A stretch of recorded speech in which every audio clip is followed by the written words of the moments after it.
यह कहानी अयान और उसके कुछ दोस्तों की है जो कॉलेज में पढ़ने के लिए पहली बार हॉस्टल में रहने आए थे। कॉलेज का हॉस्टल काफ़ी बड़ा और पुराना था और उसके बारे में कई तरह की डरावनी कहानियाँ भी सुनने को मिलती थी। हॉस्टल की तीसरी मंजिल का कमरा नंबर 13 हमेशा बंद रहता था और कहा जाता था कि वहाँ कुछ अजीब घटनाएं होती हैं। एक दिन दिवाली की छुट्टियों में ज़्यादातर छात्र चले गए थे, पर अयान और उसके 3 दोस्त समीर, कबीर और रितेश हॉस्टल में ही रुक गए। उस रात सभी ने मिलकर हॉस्टल में पटाखे जलाने और दिवाली मनाने को सोचा। पटाखे जलाते जलाते अचानक बिजली चली गई और हॉस्टल में अंधेरा छा गया।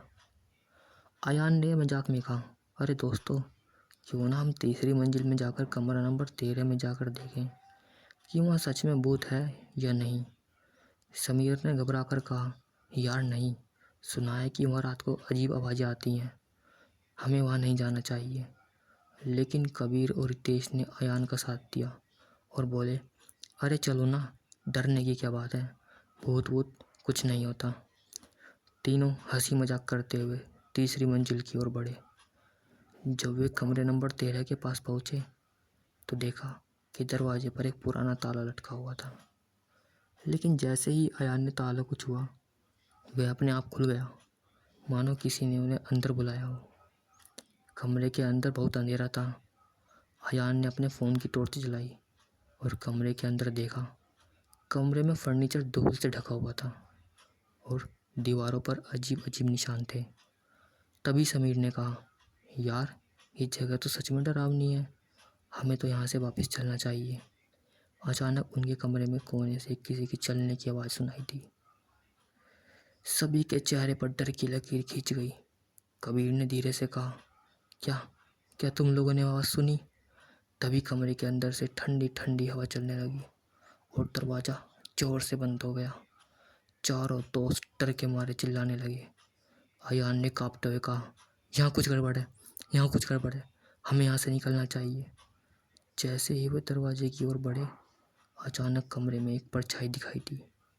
वह परछाई धीरे धीरे उनकी ओर बढ़ने लगी। समीर ने घबराकर कहा, ये कौन है?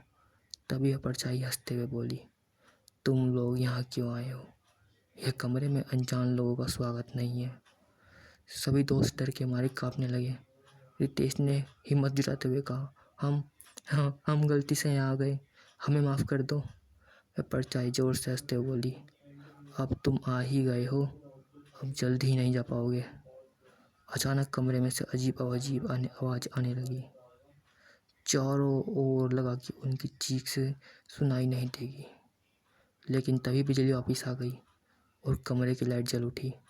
वे सब घबराए हुए चारों तरफ देखने लगे, पर वहाँ कोई नहीं था।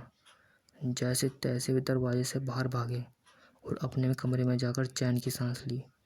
उस रात के बाद उन्होंने तय किया वे कभी उस कमरे के पास नहीं जाएंगे।